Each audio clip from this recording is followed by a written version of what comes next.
دوستو drama serial ملکیت اب کافی زیادہ دلچسپ ڈرامہ بن چکا ہے۔ اب یہاں پر فہد آتا ہے زابیار کے پاس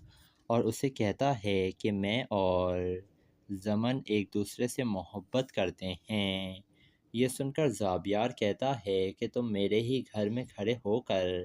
یہ ساری باتیں کر رہے ہو، دفع ہو جاؤ یہاں سے۔ دوسری طرف یہ جو زرکا تھی اس نے تو حد ہی کر دی ہے، اس نے دوسری شادی کر لی ہے اور اپنے بیٹے کو بھی یہ اپنے گھر ہی چھوڑ کر چلی گئی ہے۔ اب یہ سوہا ہی ہے جو اپنے شوہر کی بہن کے بچے کا خیال رکھ رہی ہے، جس کے بعد اب سوہا ہی ہوگی جو عمر کا خیال رکھے گی اور اسے اسکول بھی لے کر جائے گی۔ زابیار بھی ان لوگوں کا پیچھا کر رہا تھا، جس کے بعد سوہا جب دکان سے بک خرید رہی تھی لیکن بک کی قیمت کافی زیادہ تھی، اس وجہ سے سوہا یہی کہتی ہے دکان والے سے کہ ہم بعد میں آ کر لے لیں گے بکیں، جس کے بعد سوہا تو وہاں سے چلی جائے گی لیکن زابیار ہی ہوگا جو دکان کے اندر آئے گا اور دکان والے سے پوچھے گا کہ یہ جو لڑکی آئی تھی آخر انہوں نے سامان کیوں نہیں لیا،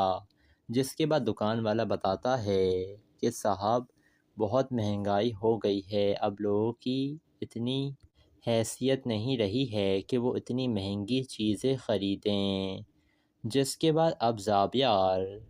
سوہا کا پتہ لگوانے کی کوشش کر رہا ہے کہ آخر یہ کہاں رہتی ہے۔ دوسری طرف سوہا کا جو کرایہ دار تھا وہ سوہا کو